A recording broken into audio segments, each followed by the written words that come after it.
My sister and I were both adopted from the same orphanage. When we got to choose our paths, she picked a prominent family in Edenorf City, wealthy, influential, and utterly untouchable. But the heir turned out to be twisted and cruel. He tormented her day in and day out. I chose the unassuming Moss family. They didn't have the fortune or the status of her new family, but they treated me with genuine warmth. In time, their youngest son became a business titan, and he married me, giving me a life filled with more happiness than I'd ever dreamed possible. Consumed by jealousy, my sister secretly strangled me. But when I opened my eyes again, I found she had shamelessly stolen the life I'd built. This time, choosing the Moss family for herself. Carmen, she sneered. Now it's your turn to suffer. I almost laughed out loud. Did she think the Moss heir was some simple jackpot? I opened my eyes on the very day my sister Hazel and I were to be chosen for adoption. I'm very obedient and I can do all the housework. Please pick me, Hazel simpered, putting on a show of perfect innocence as she clutched the hand of Brad Moss, the Moss family's youngest son. So, she was a reborn too. Girl, said a refined woman, her voice cool with confusion. I thought you said you liked our family. She was Alexander Moreland's mother. The Morelands were the first family of Edenorf's elite, though the heir himself, Alexander, was nowhere to be seen. I changed my mind, Hazel retorted, shrinking behind Brad as if he were a human shield. Is that a crime? Mrs. Moreland's face tightened. Such a fickle child is unworthy of the Moreland name.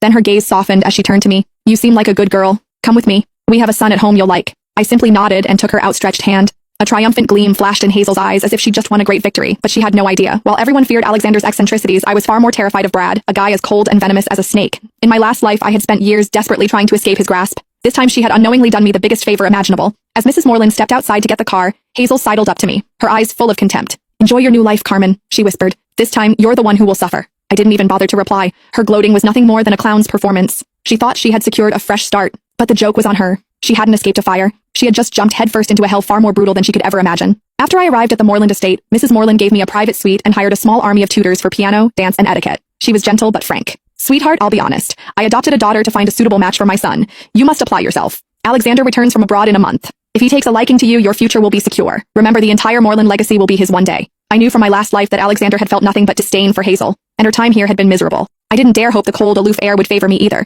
I needed my own plan for survival. A month later, the Morelands held a grand ball to welcome Alexander home. The elite of Edenorf were all there, including the Moss family, due to their close business ties. Across the glittering ballroom, Hazel spotted me immediately. Dressed in a virginal white gown, she glided over, her smile as sharp as a knife. Enjoy the party, Carmen, she whispered. Tonight will be the most humiliating night of your life. I remembered this banquet well from my last life. It was when she had first met Alexander. He had taken one look at her, frowned in disgust, and told her to get lost in front of everyone. She had shamelessly clung to him, declaring herself his future wife. He had kicked her away without a second thought, but I was reborn too. I knew how her story ended, and I had already charted a different course. Hazel was waiting for me to suffer the same humiliation she did. She was in for a surprise. But she was about to be disappointed. Just before Alexander was to make his grand entrance, I intercepted him in a private study. It was our first meeting. He stood a full head taller than me, his strikingly handsome face cold and unapproachable. Tisk. So he really wasn't easy to approach. I handed him a document. I know you've acquired a new project but are unsure how to proceed. This is my proposal.